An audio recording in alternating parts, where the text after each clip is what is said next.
Ladies and gentlemen, welcome back to the Speed Street Podcast. We appreciate you being here. If you're not familiar with this show, we love IndyCar racing here, and IndyCar racing season is over currently. But there's a lot of things to talk about, a lot of things we can get into. My name is Conor Daly. I participated in the NTT IndyCar Series season this year. You probably know that, but if you didn't, now you do. And I would like to participate in the future, but boy, has it been a rocky road over the last few weeks. Chase Holden is here with me. We're gonna talk a lot about what has gone on recently. Obviously, we have been kind of every other week this week, so there's a lot that's going on. There's a lot of things a lot of people that I got to talk to over the last 2 weeks. A lot of great conversations that have been had. A lot of hilarious rumors on the internet that we can make fun of. Yes. And maybe some reality that we can get into as well. Really appreciate you folks for tuning in. If you're listening, whether you're watching on YouTube, it helps out the episodes a lot if you engage with them. Maybe give them a like, maybe share them around, maybe leave a review, maybe just tell us what you think about it. We appreciate that.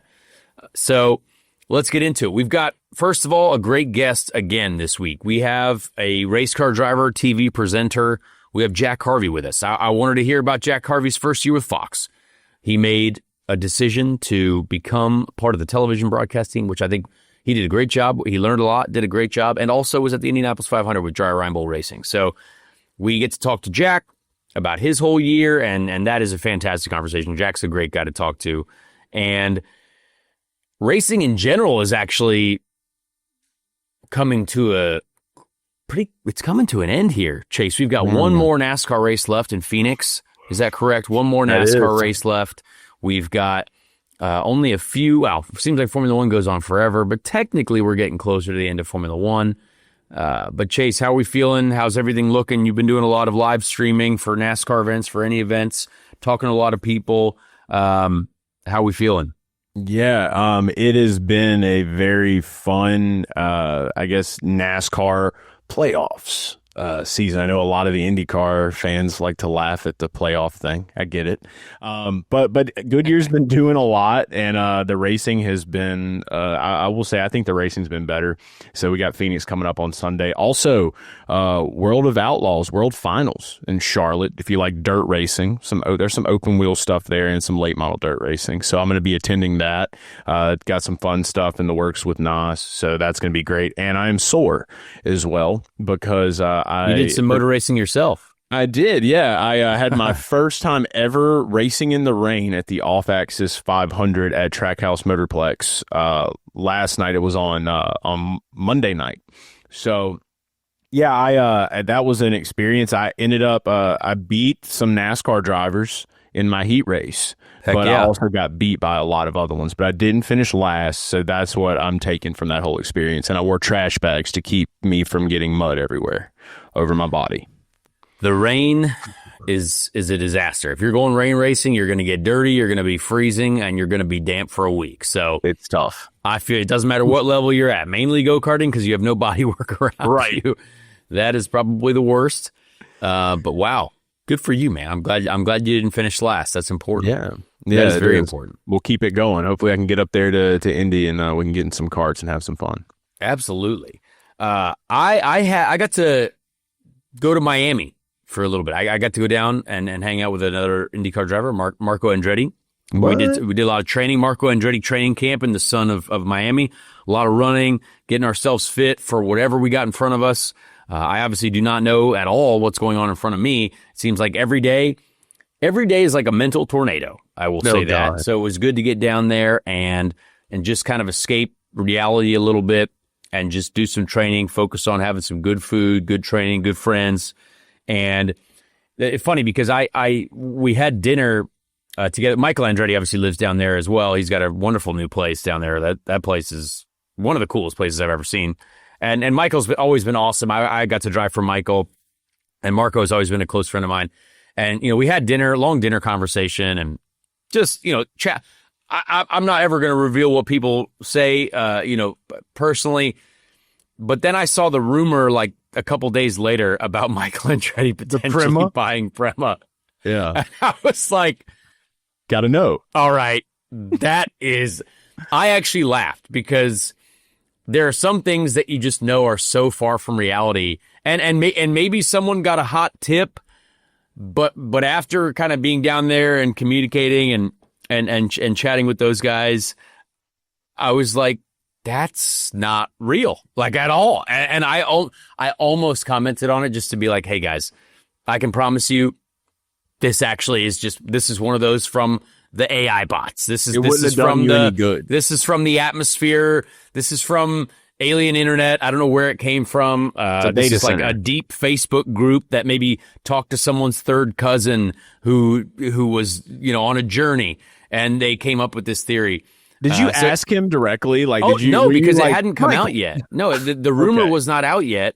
But again, there are certain ways that people talk about, IndyCar and being involved in the sport. And like Mike, I think Michael this is my own personal opinion. I think Michael's super happy where he is right now. Yeah. I mean, he's got kids that are growing up right now. He's got a family that, he's just living life, right? He's been a part of this sport for so long. And I thought it was, his tweet about it was very funny. He just had to put it out there. He's like, by the way, this ain't happening. And I was like, real. I almost put that out there for you, because I was like, this is definitely not happening. No, he called it off quick. Yeah, it was. That was a very funny one. And again, folks, just be sure. No, maybe it is actually. I don't know. Maybe it's good that this craziness comes out. I've actually had a mental battle with some of these rumors, because sometimes, maybe it is actually good that there is like crazy stuff out there, because delusional. Yeah. Because people talk about our sport. I actually don't know. Feel free to comment on that. But the people that I actually feel bad for, though, are the people that, because there are a lot of people who take it very seriously and then immediately engage in these conversations that actually become kind of aggressive. And it's like, hang on, this might not be real. Like, so let's maybe not start fighting with other fans over what we think is real. That I actually find a little bit concerning, because it's like, hey guys, we're all just race fans here. Maybe that's a bunch of baloney, and maybe it's not. Yeah, people are bored. They get bored and they make them. Yeah, for the most part right now, people are so into getting the viral tweet. And I saw this one account that, again, isn't actually a real journalist. It's just a Twitter account that likes to put things out there that they think is going to happen, and people are now responding to that person as soon as it doesn't happen. It's the same person who put out Dennis Hauger to Juncos Hollinger Racing at first. I was like, well, that's not real. But it's funny to see people starting to get like, hey, by the way, I think you're just firing shots and hoping that one of them connects. And maybe that's what the internet is now. I'm not sure. It's kind of in this weird place. And the worst part about it is when like a parody account will come out and then they will make all this fake news, but then something is right and then they start to feel serious. Yeah. It's just not going to work, dude. It's not going to work. You got to stay in those lanes of parody. And like, if you are on X now, because I love a good, like, if you're an actual parody account that is just putting out stuff that is funny, stuff that's so not real that it's funny, I love that part of the internet. Yeah. I love hilarious meme internet, like we're like, oh, that's hilarious. But you can't change lanes. Like, you have to stay I'm like, where you are. No, this isn't.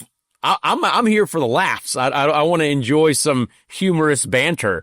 That's where it kind of, and that's where it confuses folks that may not be able to, are not thinking that deep. They're like, wait a second, is this legit? And it's just tough. It's tough on the brain. But I love the parodies.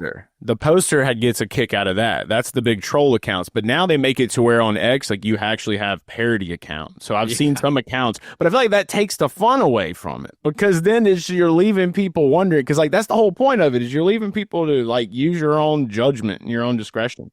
And so it's like you just really get to see like how gullible some people can be. But I remember seeing that one with Michael, and I was just like, if you know enough of what's happening in IndyCar, you know enough of Prima, you know they don't have a charter, you know all these things, it doesn't make any sense whatsoever. But then there's still people that will argue you tooth and nail that this is going to happen, that this is real. So yeah, it's just and that's a weird line. Talk about the reality of it. So like, if you just think for 1 second, if the buying Prema, you're really only like, technically, if that is even, if they're even for sale, they don't own a charter. So there's no entity that you're getting. You're just getting stuff. So, okay, if you want to buy Indy cars and trucks and a shop and people, okay, that's great. But you still then have to put in the money to operate the business. So that's why it's like, hang on. I can understand people trying to buy percentages of the chartered entries because that is where people made money in NASCAR, right? Like some of the folks that bought in the early charters, some of the first people to sell charters in NASCAR made a ton of money. And, that was really smart. And I think people, they're trying to get in early if they can on maybe getting an IndyCar charter early if one pops up for sale, which they are not yet.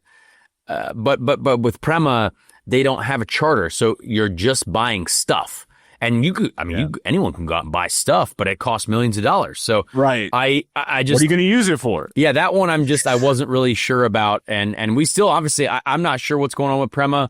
They obviously, I don't know what's going to go on there. They obviously had an amazing story getting the pole at the Indianapolis 500 this year. Such a really cool moment for them. Yeah. And there's a song about it. I don't know if you guys, Pole Position is out. That's a hot banger is out now by Robert Schwartzman. If you haven't listened to it, check it out. What'd you think, Chase? I know you're a hip hop guy.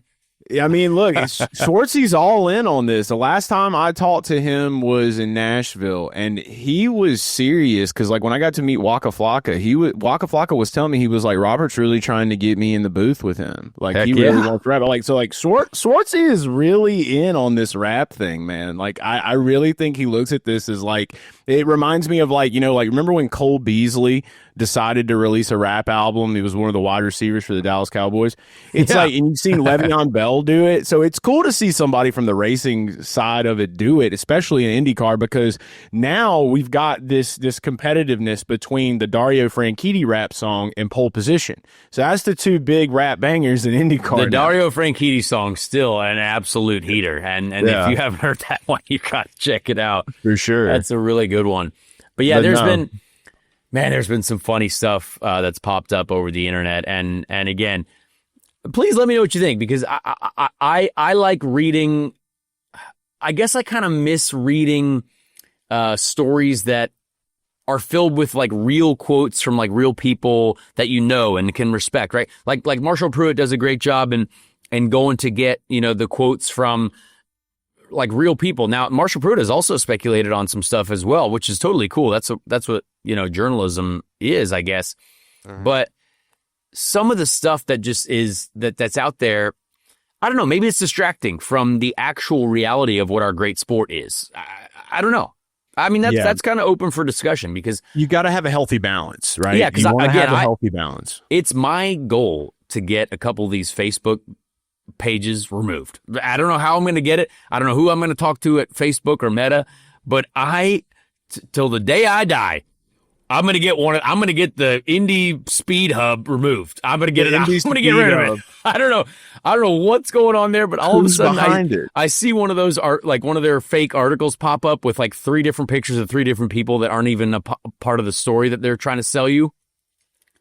And this is, and if you listen to this show now for a while, I have a problem with this page. This is our AI anger segment of the week, but I just feel bad for some of these people that are commenting, because you're like, oh no, they think that's like, there was something about Graham Rahal choosing to be with his wife, giving birth, instead of being at the test. And there were like people getting angry, like, yeah, he better be there. And I was like, they are making Graham Rahal out to be not even this. Like, what are you guys talking about? Bro, I couldn't believe have you it. had the discussions yet, like with your mom or your dad? Like, have you had the talk yet with your parents about like what is AI and fake photos and what is not? Have you had to do that yet? That's actually a great point. Yeah, we got to do that. If you're a younger person listening to this and you have some parents or grandparents that are IndyCar fans, maybe have that conversation with them. Maybe give them the AI talk. Give them the AI talk. Yeah, hyper realistic photos are not real photos. Yeah. Have you seen the Weaver Valley Speedway videos on Instagram, Conor? Dude, look up Weaver Valley Speedway. It is some of the most off the wall video AI content of this local dirt track, and they literally showed it on the news, dude. It was on the news. They trolled the news, bro. So like they put it out for just a whole state. Of like, this happened at a local track. It's not even a real track, dude. So it's like, we're cooked, bro.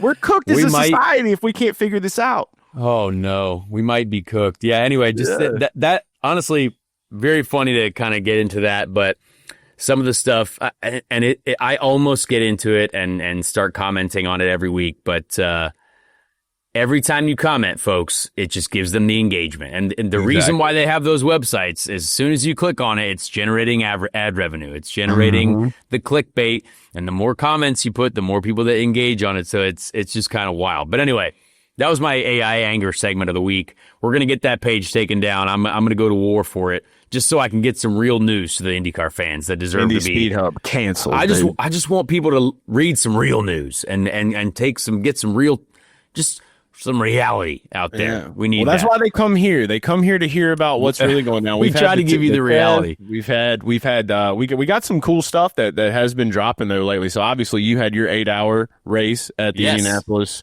Motor Speedway, and then we had a test out there where a lot of people been talking about dampers.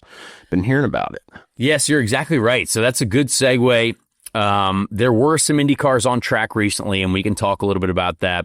Obviously, we can't overreact too much to these test times because it was very, very unofficial, and there was a lot of things that were being tested. So these tests are series tests. So even they talk to the drivers, and you don't even really mess around with the setup. A lot of the times with a series test, you basically put on your baseline setup and you don't change it at all the whole day, because what you'll do is you'll go out with your baseline setup.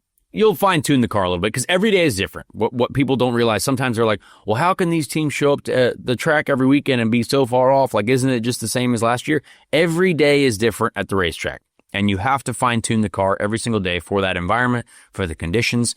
So what they'll do is they'll go out.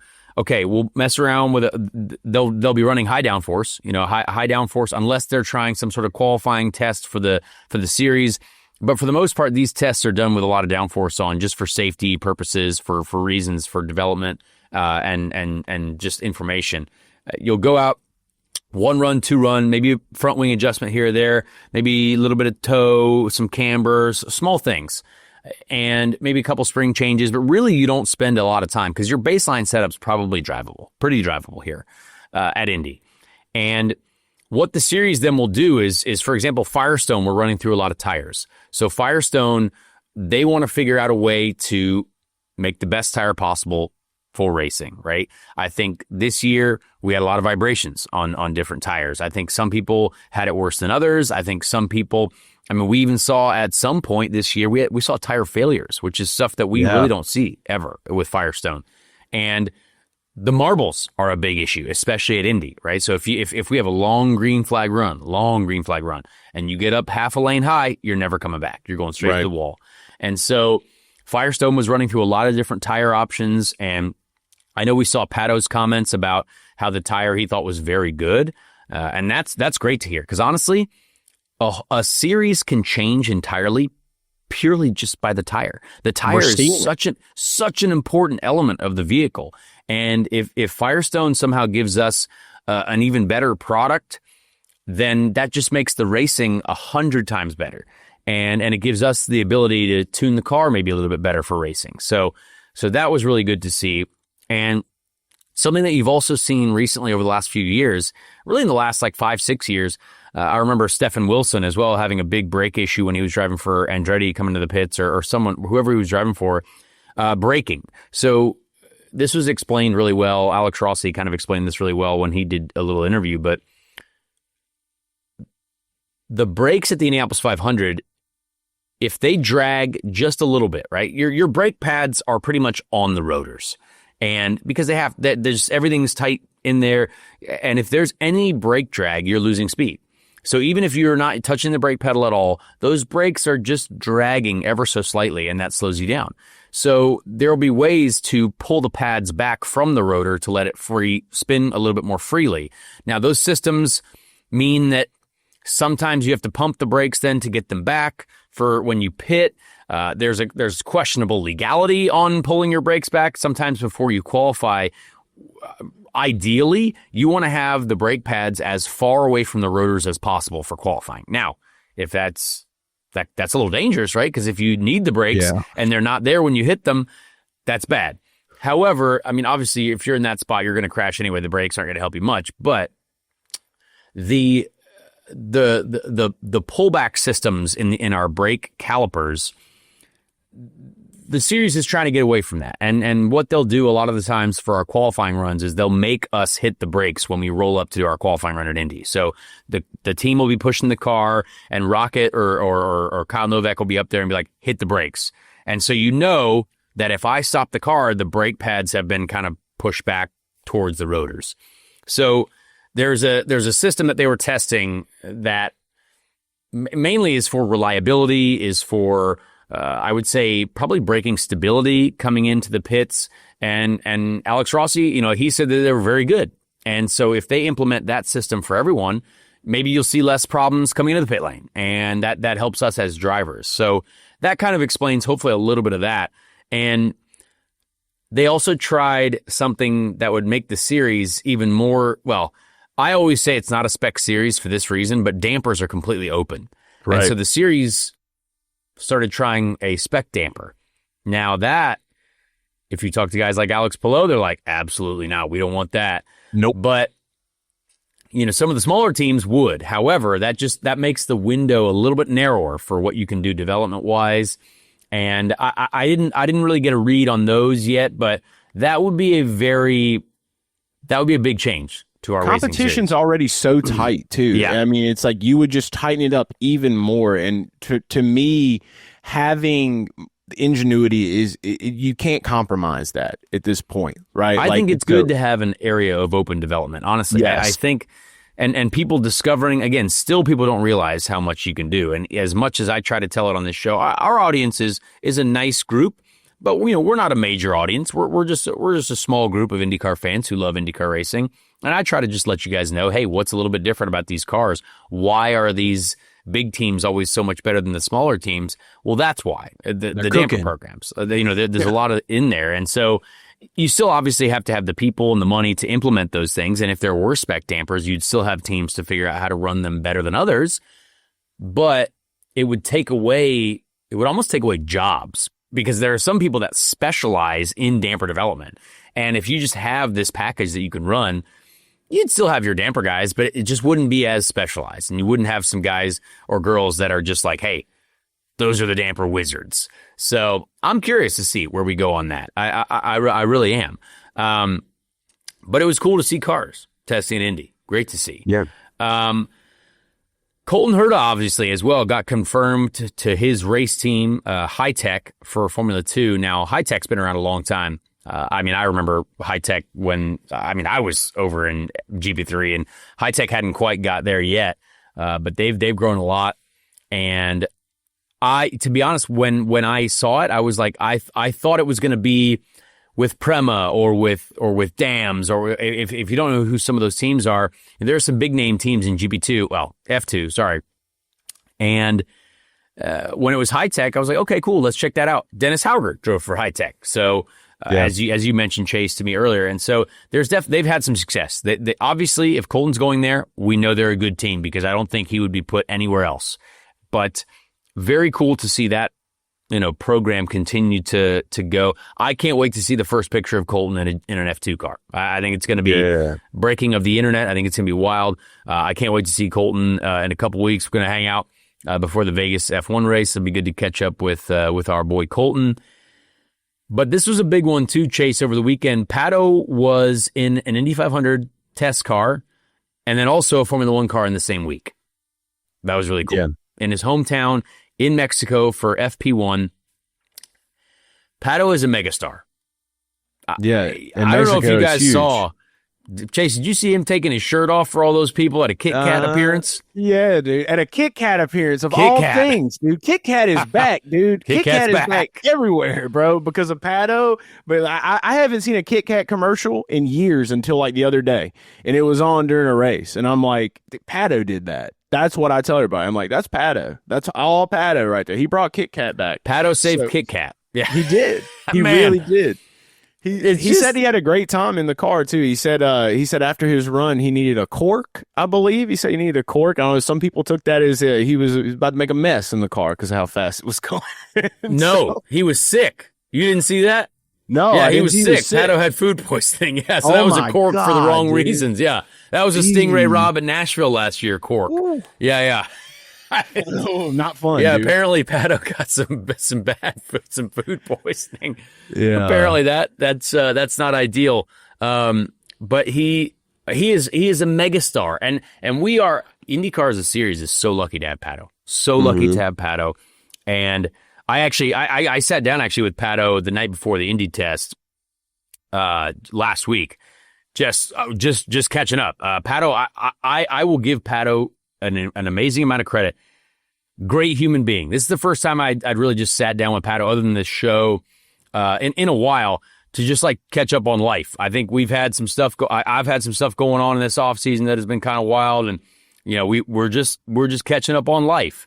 And he has an incredible understanding for human life, and I think it was. I just have a lot of respect, even more respect for Pato now than I did after just getting to, kind of shoot the breeze and just chat, catch up on life, figure out what's going on in our personal lives, stuff like that. So just happy to see him get down there and be fast, even though he was a little bit under the weather, apparently. Now, I will say, when I look at some of these drivers who are also doing FP1, I'm not sure if Pato got to run the softer tire, the faster tire. So let's be... I was trying to really pay attention to FP1, and I kept seeing Pato get out there on the hard tire, and I was like, oh, come on. They got to let this guy run the soft. Like, they got to give this guy a little bit of juice. Yeah. And I saw his teammate, obviously Oscar Piastri, who's fighting for the world championship, got to run the softer tire, but it would have been a big story, obviously, if they would have put Pato on like low fuel, soft tires, and he goes out there and like burns P1. That's never going to happen for political reasons. But it was awesome to see the response from the fans there. I mean, he is a superstar. He's a driver that is, again, committed to IndyCar, right? Yeah, I think he said if Formula One, the option's there, that's awesome, but his home is in IndyCar, which is cool.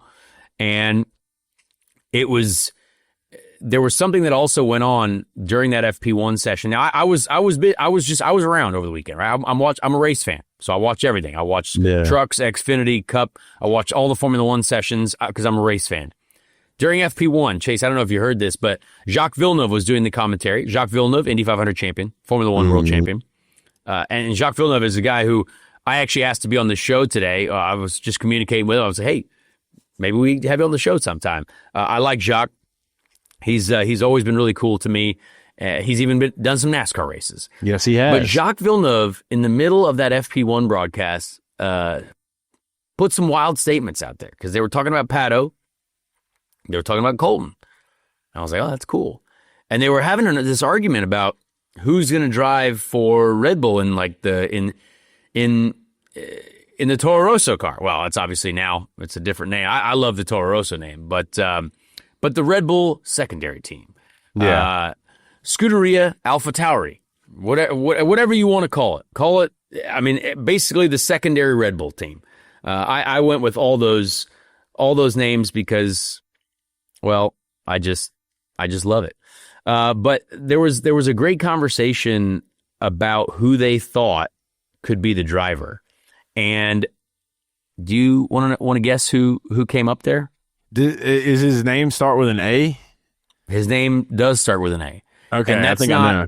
That's not just because it's Visa Cash App, Alpha Red Bull. I mean, look, I promise I know more than I do, but Visa Cash App Racing Bulls F1 team, that's a lot of names. So I'm going to go with AlphaTauri.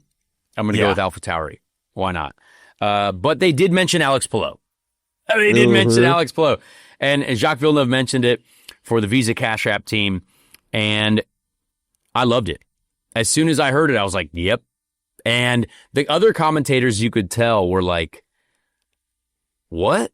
They're standoffish. And Jacques was like, yeah, he's a 4-time IndyCar champion. What are you guys talking about? This guy's been racing. He's a proven champion. Put him in right now. It's like saying Voldemort in the Harry Potter world, apparently, you know? Like it was, yeah. You don't want to hear it, dude. It was wild because I saw this like, oh, well, Alex Palou is very good, but, you know, this is Formula One. He's not proven in Formula One. And I love the mental gymnastics that it caused. So the Visa Cash App squad, I still think that they should hire Alex Palou. Of course. Again, we saw that rumor. I don't think it's ever going to happen.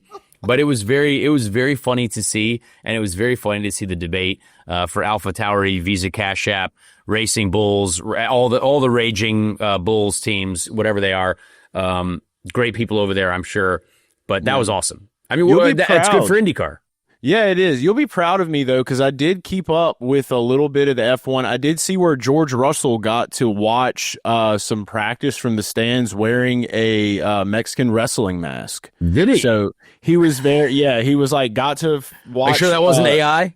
No, not AI, because there was actual photos released from the Mercedes team page after the fact. But it was him just taking a selfie wearing a Mexican wrestling mask, sitting up in the stands. No one knew who he was. It's right here. I just got it. There it Bang, is. right there. George Russell. Banger, I just put it up on the screen if you're watching on YouTube. That's very funny. It's always good that some of the drivers get to have a little bit of that time to remember what it was like being up in the stands. So shout out to George Russell. Yeah, absolutely. Obviously, they had a young driver, Frederick Vesti, in the car, in his car during the FP1 session. So that's cool that they get to do that.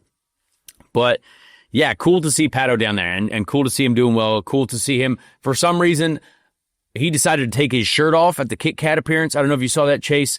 I didn't know that. I didn't know that was cool. I didn't know we were allowed to do that. It seems like a wild move. I mean, dude, why not, bro? You guys should do it more in IndyCar. You tell some of the IndyCar drivers, Pato, dude. he's a good-looking man. I'm sure he's got some muscles. I'm sure he's doing well. But what a wild move! I thought it was great. I think that more people in IndyCar. I want to see more like no shirts under the driver's suits, gold chains. You know what I mean? Like get expressive out there. You know, be yourself, do your dance, snap your fingers, do your step. Yeah, exactly. I was talking about Pato taking his shirt off, and I sneezed. I don't even know what that means. I've never sneezed once during this podcast. Could be a sign, dude. I don't know what's going on there. But maybe my brain is going like, this is crazy. But shout out Pato. Shout out Kit Kat. That was Kit Kat is just back, so funny dude. to see. Yeah, what a megastar. It was awesome. All right, so other than that, we've still got before we get to Jack Harvey here, let's talk a little bit about the 8 hour. I did do a race, and I know people are probably we've talked a lot about funny. I've actually enjoyed this show a lot so far. But the Indy 8 hour was a lot of fun. So we had an 8 hour sports car race over the weekend, if you guys didn't see it. And I tried to let people know how to watch it. I just put out a vlog as well on the YouTube channel. Please feel free to check out the vlog. The vlog is some behind-the-scenes footage of the race, of what we were going through in the pit lane, kind of our reactions to each session. My teammates were Conor and Kenton Cook, and they were competing for the GT3 championship on the American side. Obviously, this was the IGTC World event, whatever it is, Intercontinental GT Challenge race. I don't even know what the series overall is called. You're just ripping. These are entries from Europe, obviously teams from Europe that have come over to finish off the international season, and then the American entries are obviously competing for their championship to finish off their year as well. And so we were trying to win a championship for them, and it was really fun, honestly. We had a tough week to start out in practice. We were kind of missing some speed in the straights, trying to figure out, okay, what's gone wrong here. We tried to find a few things here, a few things there. I was working on getting up to speed as well, and we realized we needed to change the gearbox like right before qualifying. And the way qualifying works is very interesting. So each driver qualifies. There's 3 drivers per car. So I'm in session 1, another driver session 2, session 3, and then if your 3 average positions were in the top 10, that means you get to go to Super Pole, which means you get to fight for the actual top 10 starting spots. Nice. So that's kind of cool. And we were still changing the gearbox before I got out on track. And so the session's 15 minutes. You get one set of tires. And these tires, you used to be able to use tire warmers in this series. Now we don't. So it takes a little bit of time to warm up the tires. And I got out there with about 6 minutes left. And I'm not going to lie. I put together a lap that was, not the overall fastest, but a lap that was good enough, because it would have taken about probably 8 to 10 minutes to actually get the amount of heat in to do a proper lap. And I got us ninth in that session. On the last lap, we crossed the line with like 2 seconds left to go to get one more lap, and put us ninth. Then Kenton Cook, the next driver in, he also put us ninth in that session. And so we got to fight for the Super Pole because Conor put us like 4th or 5th in his session. And we ended up starting 4th. And our team, 5th. But our team car got the pole. Philip Ang, he's very, very fast. But they got DQ'd for being underweight, which is kind of wild. We didn't know what was going on there. So to kind of keep a long story short, we ended up 4th and second row start. So that was going to be cool. Now, look, going into the race, we knew it was going to rain. We saw the rain forecast. Obviously, these cars can race in the rain. At the start of the race, though, it's nice and sunny, beautiful weather. Things are going great, but we know it's Indiana, and we know the rain is coming. Now, Chase, did you get to tune in? I will say what's cool about this race is that you could have tuned in online in multiple fashions. They were streaming it on Twitch. They were streaming it on YouTube. You could watch my live onboard during the race at any time, which is crazy cool. But did you get to tune in at all? So I watched your vlog. Okay, I got to learn a little bit through there, and it was I watched a few of the highlights on YouTube. It's just really cool. Like I'm a car nut, obviously. Yeah. I grew up. Drift racing was a big thing for me. So anytime I'm just getting to see cars on track, I'm happy. These cars looked sexy. The BMWs looked sexy. So I could only imagine like you getting to drive that, whip that around, like, and how different that has to be from you being in like an IndyCar versus, a NASCAR. Is this more a lot more like a I guess closer to like a street setup for a car when you're on track, or is this completely different? Yeah, it's still completely different because these are purpose-built race cars. Now, they are built obviously off of like our car is the M4, the GT3 car. And, it's a over $300,000 version of that car. It has a door too, which is huge. Two doors. You have a door. You have two doors. Yep. And I will say, wild that it's got AC. Like it's got like air in the seat. It's got air that blows at you, which is real nice. Power steering, obviously, ABS, traction control. Because there are obviously gentleman drivers in this series too. So there are drivers that are a little bit more experienced, a little bit older gentlemen that are not professionals. There's a Pro-Am class, Pro class, and amateur class. And so, the difficult part about that is ABS makes braking way easier. So ABS makes it so any of the older folks can brake as late as me, and this is what I do for a living every day. And that's hard. So you got to kind of tune yourself to figure out where to get the speed, how to move this heavy car around a little bit better. But it is a fun car to drive. Like, I got to give BMW credit. They helped me a lot trying to get used to the systems and the TC, traction control settings, a bunch of different traction control settings, which is kind of wild. But it was a really fun race. Our race strategy was Kenton Cook to start, then Conor and then me to do a double stint. Because obviously it's 8 hours, and there's a certain amount of drive time that each driver has to do. And my drive time was basically just going to be right in the middle. We're going to get it all out of the way. I can do an extra long stint, double stint, which basically means go out on new tires, run a full tank of fuel out, pit, new set of tires, another full tank of fuel, run it all the way to the end, and then I'm pretty much done for the race. So we got in, and I was really enjoying it, honestly. The car was competitive. I had a little bit of a coming together with one car, which was kind of annoying because, again, the ABS fought me a little bit, had just like an off for like 2 seconds, came back on, passed those guys again. But we were fast, honestly. We were definitely fast. I kept my tires on at the first stint pretty well, went out for the second stint on tires, and we were really fast. Like I believe I set the fastest lap for our car. Now, again, it probably could have got faster maybe later on in the day had the track stayed dry. But that doesn't mean my teammates were slow. My teammates were very fast. And it was just a matter of me being able to put timing together at the right, like laps together at the right time. And we were about a 10th off the overall fastest lap of the race, which is, again, all these factory pro guys who were very good. And it was getting close to the end of my second stint. I'm coming to the end. I'm like, all right, I know I'm changing drivers, and it's starting to get dark. It's starting to get dark. All of a sudden, a couple raindrops on the dash. And I'm seeing, okay, all right, it's starting to rain. We're getting towards the pit window. I know that. And sadly, then the lightning came. And so lightning, when lightning is near a track, that means we can't race. So I had about 15 minutes left maybe in my stint, and we pitted for a red flag, and it started raining. Rained like crazy. Lightning, thunder, rain all over the place.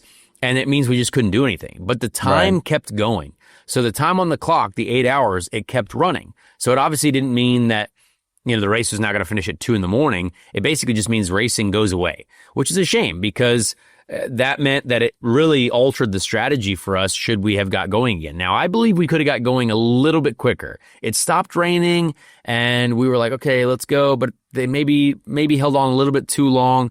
But the funny thing was, I actually had to get back in the car. Even though I was already done with my stint, I had to get back in because the driver who was in the car had to get back in. So I'm getting out. I'm like, all right, let me turn these windshield wipers on. It's dark now. We're in the night. I got the windshield wipers on. We're going out under the yellow. And I was like, okay, cool. I got to figure out how to drive this thing in the rain. But the way the strategy worked out is we actually pit while we were still under yellow to get a fresh driver in, to get everyone on the same page. And to the end of the race, sadly, there was really not much excitement. It rained the rest of the time. We went green for a little bit. We probably could have finished second in the race, but again, we were trying to cover one car. So we just had to beat one car in the race to win the championship for the American side. And should we have gone a little bit more aggressive to maybe finish on the podium? Yeah, we could have, but they needed to win the championship. So we ended up finishing 4th overall, and we did beat the car that we needed to for the championship. It was a shame to miss out on the podium, honestly, because Valentino Rossi was on the podium. That would have been cool to share a podium with Valentino Rossi and some of the other BMW guys. But a great race for us overall, and really enjoyed it. And it was cool that people got to watch and saw some great fans out there too. So if you were out there, thank you, Chase. You got to watch it next year. It's all over the interwebs. Yeah, absolutely. I'm gonna tune in a little bit more. Like I said, I know I watch some Formula Drift every now and then, so I'm gonna start getting a little bit more in the sports car world as well. Heck yeah. So there you go. That was our Indy 8 hour weekend. And again, please check out the vlog. It was cool. And I honestly hope that I can give you guys more of an update. Before we get to Jack Harvey, I'm sure people are wanting to know what I'm doing. Oh yeah. What's up with you, dude? Like what's happening with you, man?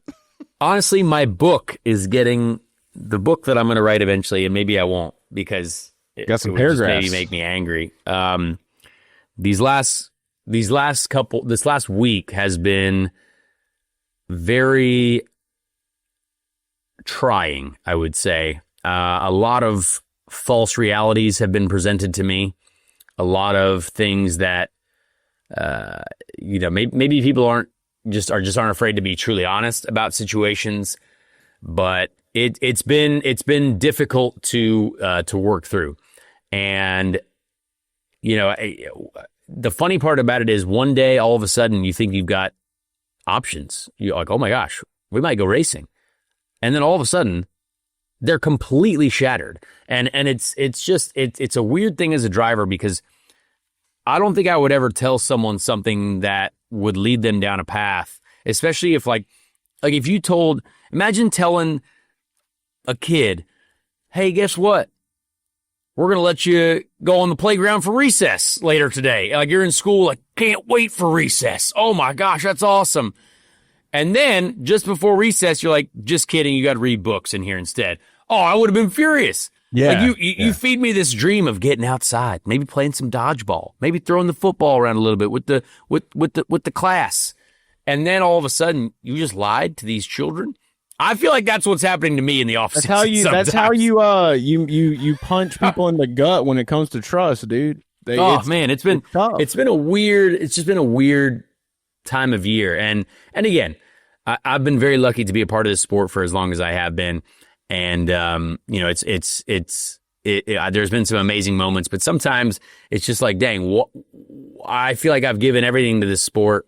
And sometimes the way I'm treated in return is just kind of a shame. So we'll see what happens, though. There's still a lot of great people out there. There's still a lot of great conversations that we are having. I am not dead yet. I am certainly not dead yet. Still some seats. Yep. There are still some seats, and maybe not some, but maybe just one. But either way, we will continue fighting.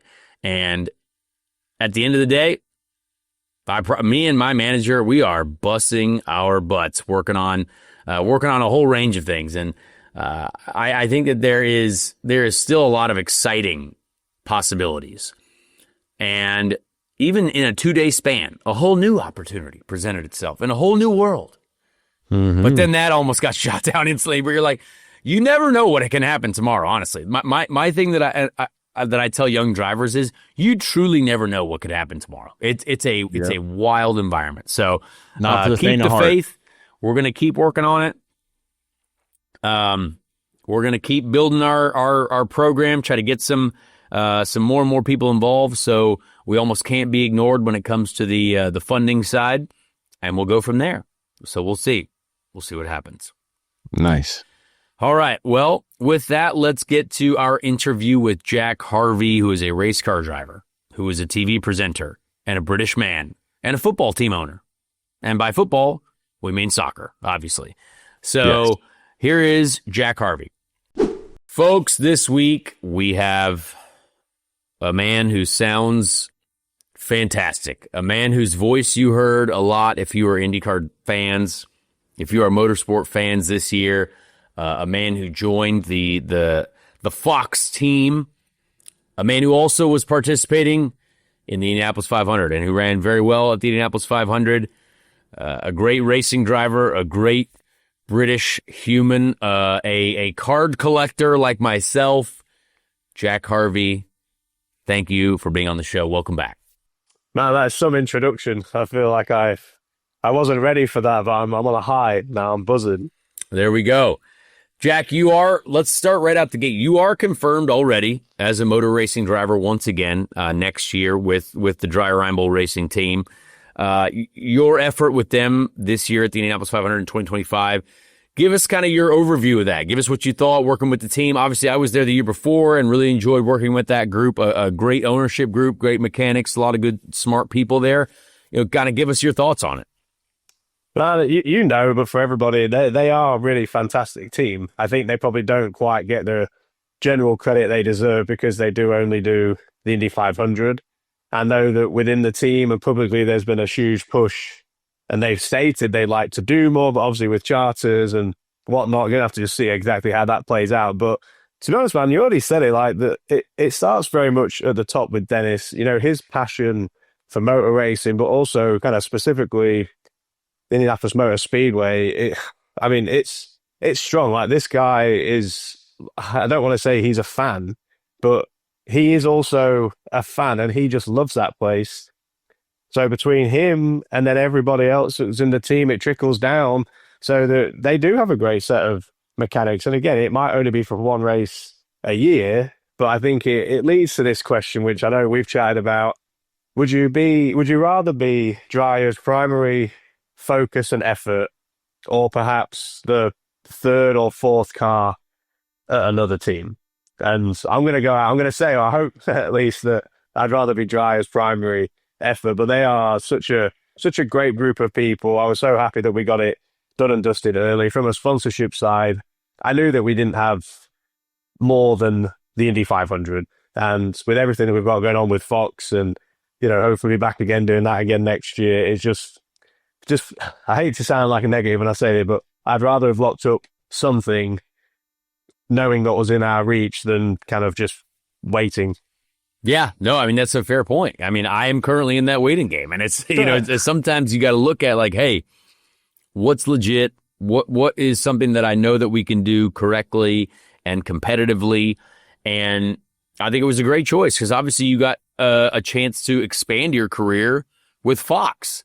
And tell us about that. We obviously talked to Jamie Little recently, Jamie Little had great things to say.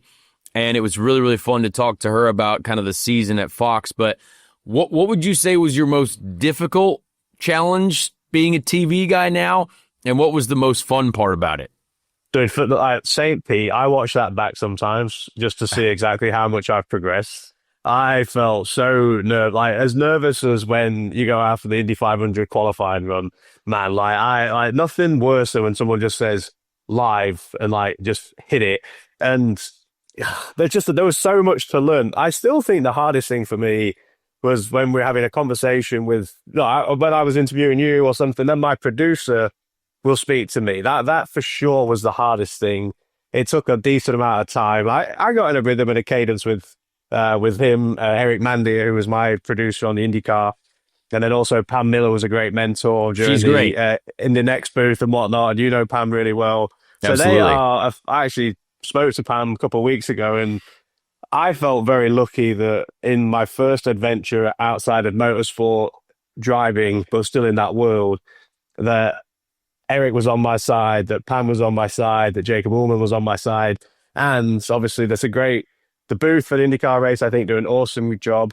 And although I only got to share Jamie on one weekend in St. Pete, Jamie Little has been one of the best mentors that I've ever had. I mean, she's just so awesome. We had dinner a few weeks ago with her husband, Cody, too, who this is a hilarious story. Yeah. So Cody's brother, Chase, is the team manager at Giant Reinbold Racing. So this is a very, family collective thing. So it seems like the two things that I've been doing recently have been entwined together. I'm trying to think what the best thing of the year was. I just really enjoyed everything about 2025, truthfully. I was happy at the track. I was bummed I wasn't driving.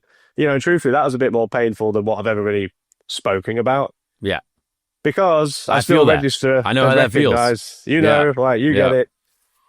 But it's hard to balance because then I'm still grateful for the opportunity that I had. So I didn't want to be that person who was, just wallowing around. I'm not sure exactly what the very highlight moment of the year was from the Fox perspective. I enjoyed it more even than I thought I would. And I mean, best thing really, it kept me in the paddock watching my mates and hanging out with my mates most weekends, really. There you go. Chase, I'm going to let you jump in here. Yeah, Jack, one thing that I was really excited to talk with you about was your role with Fox. And, obviously you're a fan of racing and you're a driver. When you were saying that you went back and watched St. Pete and you were just kind of watching your trajectory, obviously you got to see the majority of that broadcast. And I wanted to know, what are some things that you guys felt like you capitalized on in a big way in 2025? And where are some areas that you think we could see some improvement, kind of like the F1 broadcast or the NASCAR broadcast? How do you see that evolving going into 2026? It's a great question. It's one that we've been talking about a lot recently. I would say specifically for me, what I'd like to try and do is, I felt I was very good at the quick snippets, maybe not trying to be blunt, but trying to thread that needle of how much information is too much information and where do you start to get to that line of where people start to zone out. Right. So I thought that was something I'm trying to work on more so in the Indy Next, when I'm actually in the booth opposed to just on pit lane. But when you're down there, man, and a pit stop's happening and you're trying to call it, it's there's a lot going on. And one of the hard things now that kind of jolted my mind on it is when you do double pit stops, because I can only be in one place. So let's say, as an example, I might be in Conor's pit stall, and then I have to turn to my jerk cam and my monitor and then call Scotty Mac or, whoever it might be. So I think that for me was just an area of trying to slow everything down a little bit. Yes, it's still live, but you don't need to rush everything, and try and find that balance of just calm, but still assertive. I feel like in terms of the actual race broadcast itself, I think in qualifying, one thing we've been talking about is having a slightly clearer way of showing if someone's improving, if someone's not improving, because all it is a crescendo, right? You just want to get to that moment where people are still gripped and they're hooked, but it's obvious, they see it. And in Formula One, I mean, they have got it down pretty well that most people, I think, would follow that if it's yellow, it's not a best. If it's green, it's the best. If it's purple, it's overall best. We can break that down into sections. And on an IndyCar timing stands, the teams will be able to see that almost corner by corner. And I don't think we need that as a general fan, but I think the ability to break the track down into 3 sectors, very much like Formula One does, will help keep everything interesting. Right. And also, one thing that everyone should remember, it's either been a long time for some people, or this was completely new for people working on it from Fox's perspective too. So I think just the familiarity, the verbiage, and when strategies go offset, when do they actually start to realign, or when can you really be confident someone is going to come back around and be in the fight, I guess, later in the race? Yeah. Do you think that there's any room for I guess reporting with the fans from the infield, from the stands? Are they going to be expanding on that in 2026? Because we got some rowdy bunches at some of these tracks. Well, I mean, I think one thing they've been very good at is asking what people think we could do better. I mean, is that an area that you think would be interesting for people to see and to be engaged with that way? Because I normally, through a practice one, go out and explore the track and talk about different corners. It's just difficult when the race is on, because if there's only 3 of us covering 27 cars, right, it's kind of hard to like split things. But if you think that would be interesting, I'm sure that's something we could work on.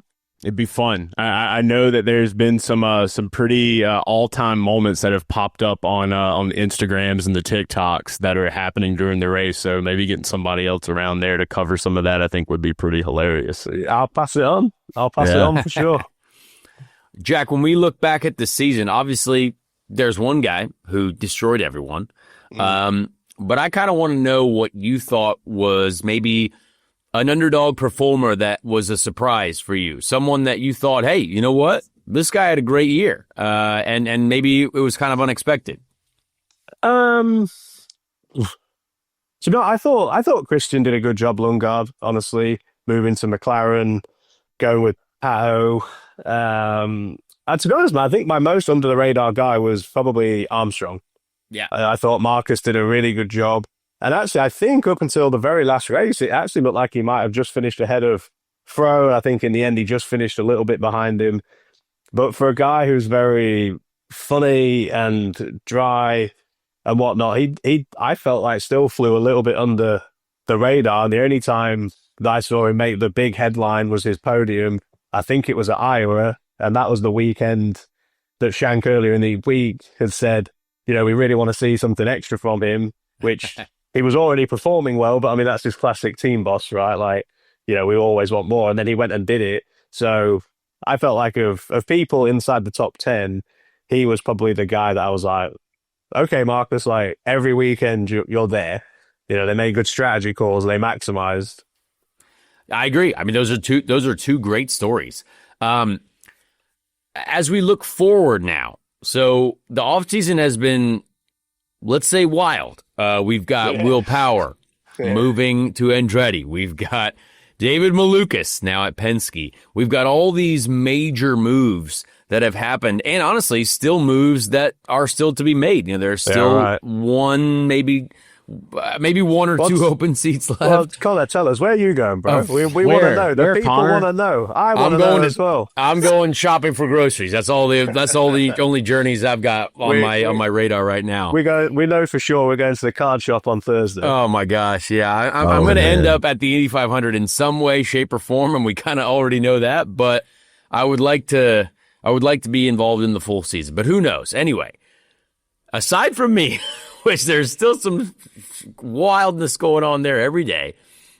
What are you most looking forward to now in the future? Like, what is the most exciting storyline for you as a Fox man in a man with the mic in the pit lane? Because I mean, for me, because I'm a race fan first, and I'm currently a race fan now because I have no job other than talk about the sport that we love here. I am so excited. I can't wait to see how David Malukas does. Can't wait to see Will Power.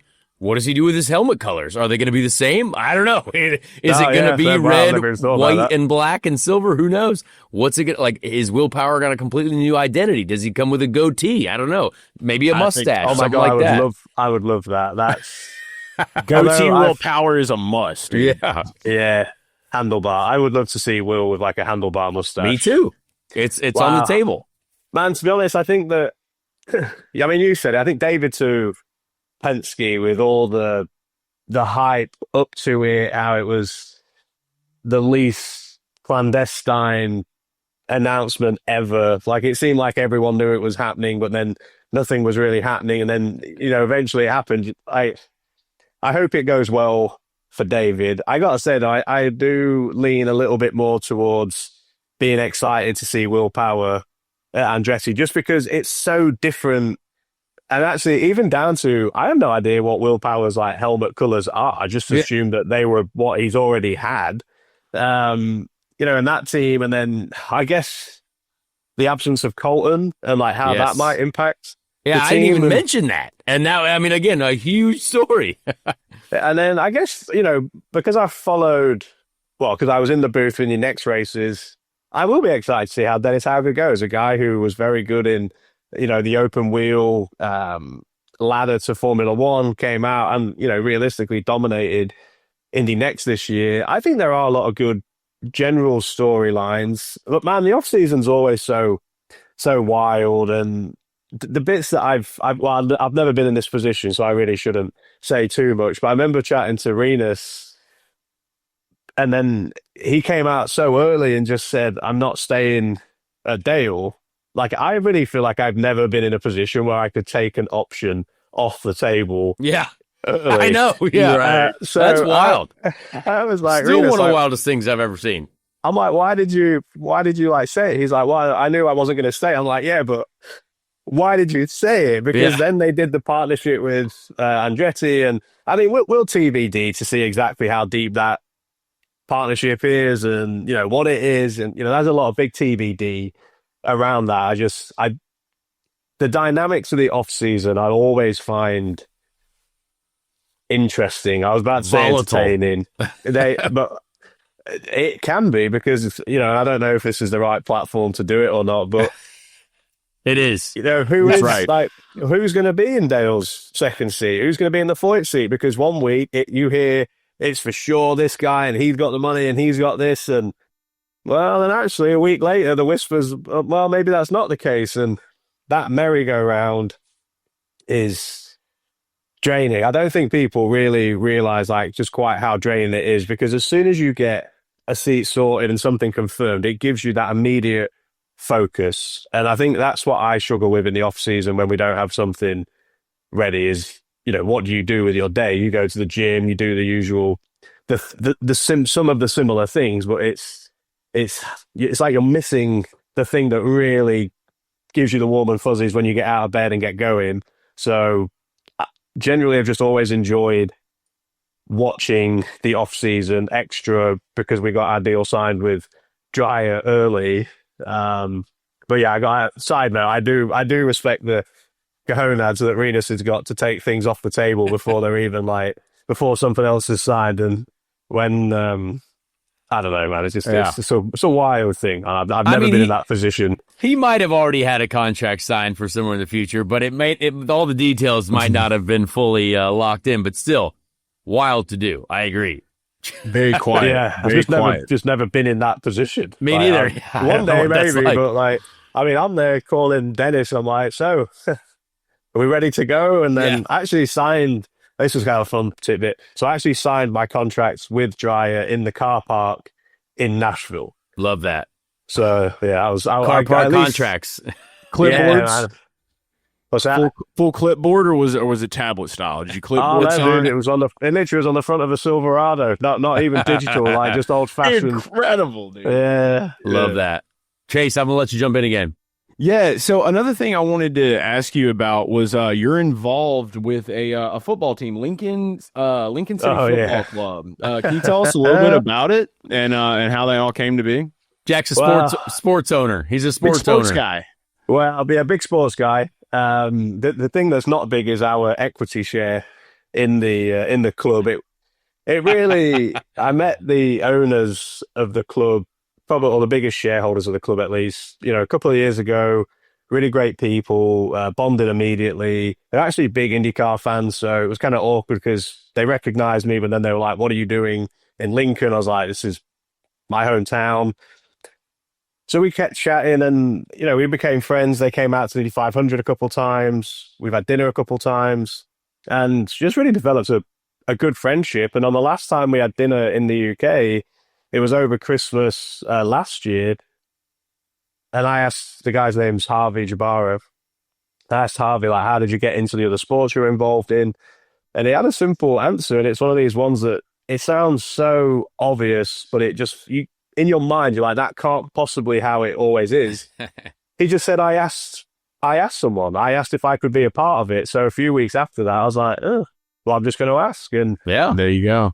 I don't know. I wanted to show my hometown community that, one, I was still really proud to be from there. I wanted to be invested into it in some shape or form. Obviously, sports is a common denominator for me there, and a common passion and interest and whatnot. So it came up, and I mean, we're tiny, man. We couldn't really be any smaller. But you got to diversify your portportfolio, so it makes sense. Sports, man. Yeah.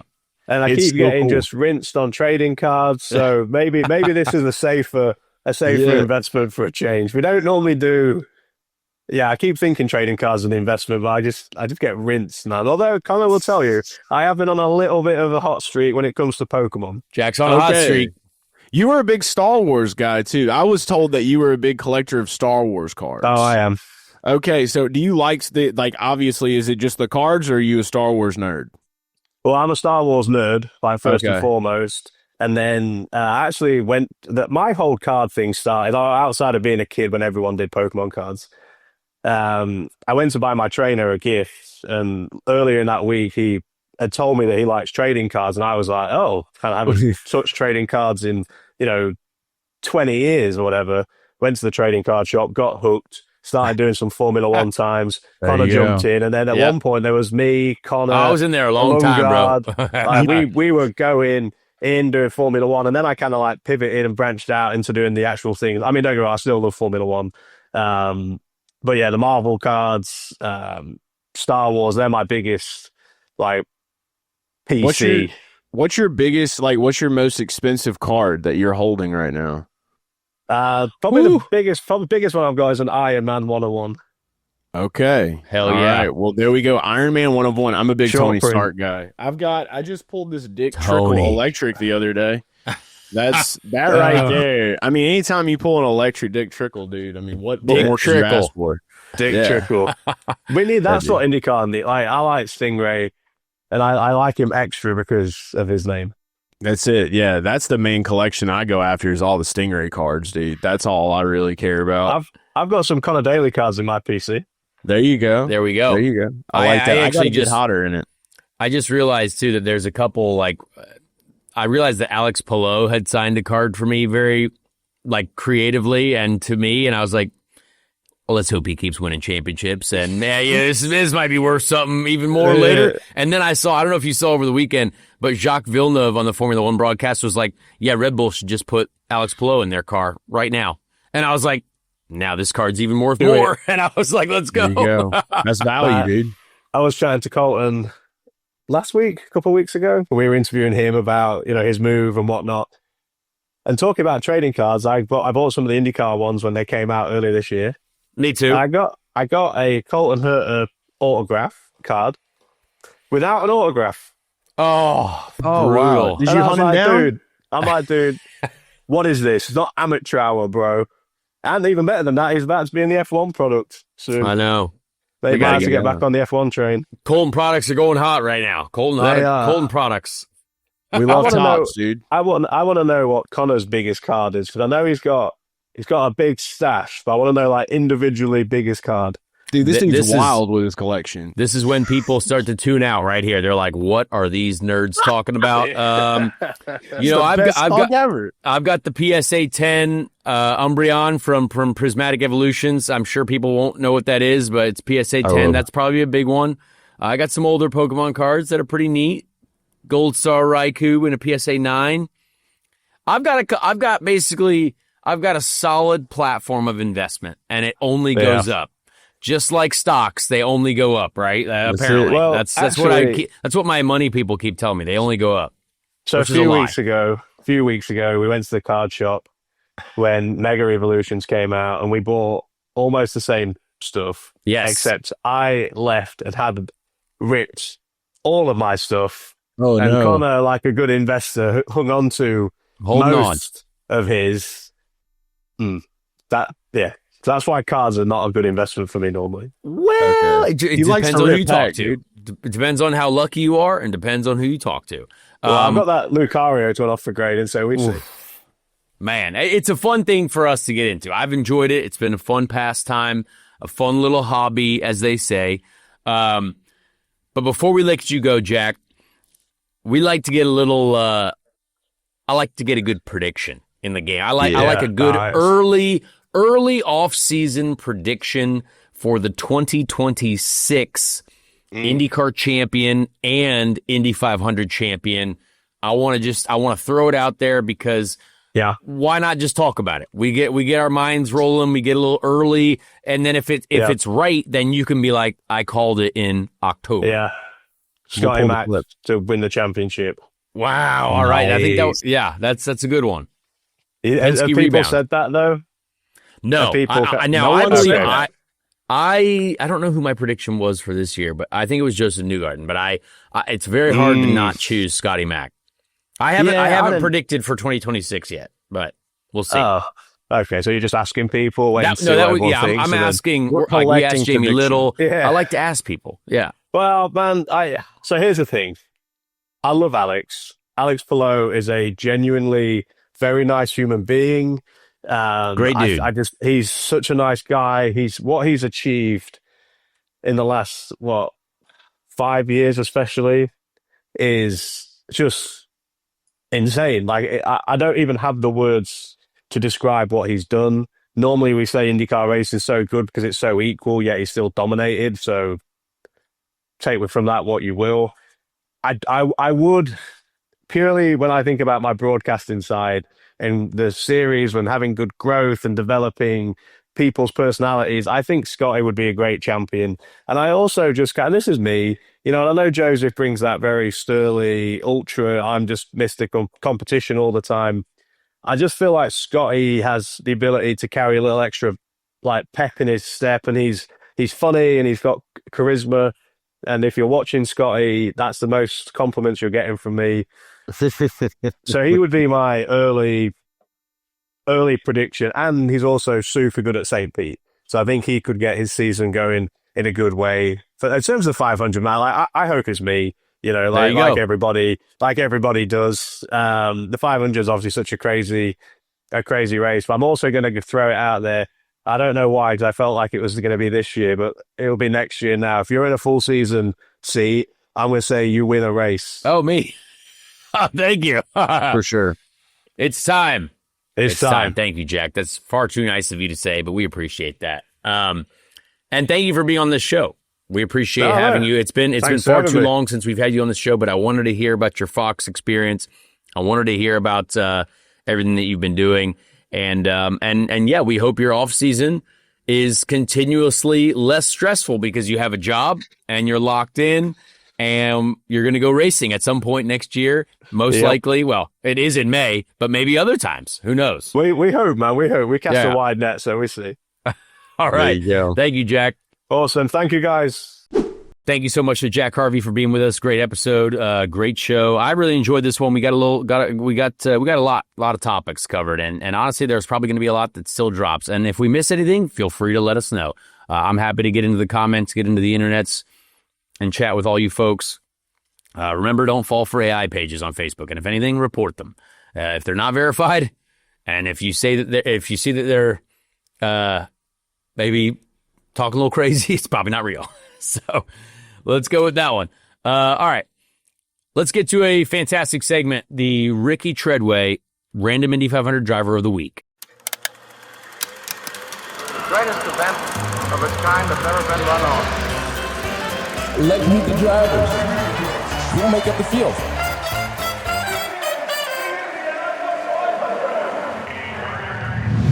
I love this segment.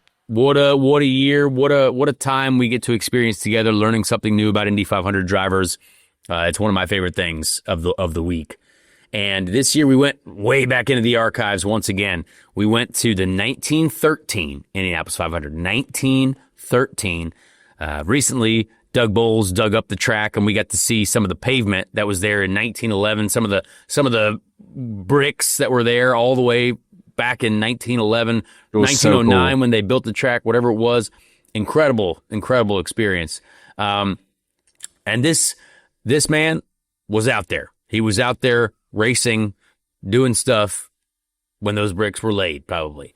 Our guy who finished in the 13th position in 1913 is Bob Evans. Bob Evans. Just like the restaurant, we hope. Bob Evans finished 13th. That's actually hilarious. I didn't know there was a Bob Evans out there as a race car driver. So Robert Evans was an American race car driver, and he drove relief for Jack Tower during the 1911 Indy 500, and then made a championship car race start on the Santa Monica Road Race course in 1912, finishing second.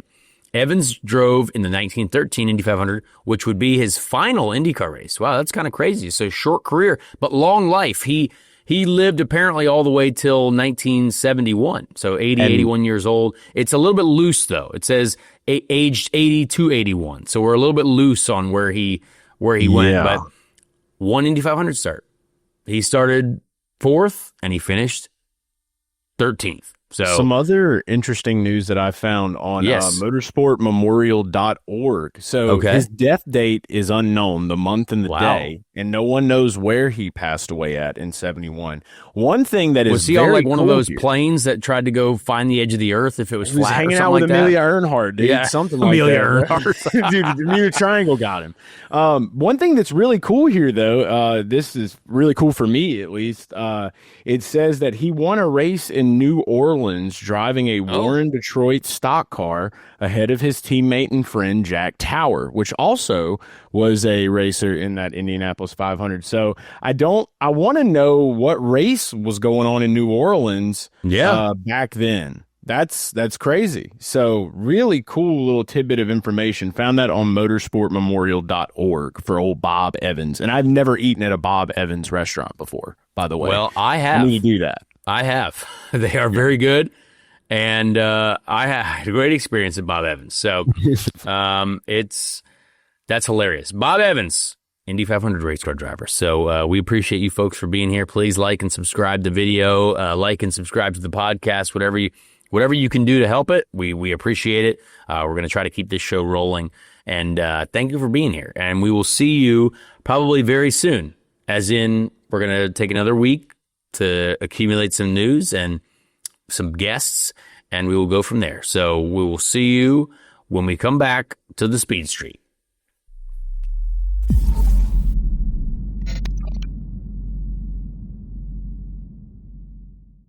Hey everyone, Conor Daly here. Please leave a like on this video if you did enjoy it, and also subscribe to the channel as well. That would be very helpful. Be a friend, tell a friend. Thank you so much for the support, and we'll see you on the next episode of Speed Street.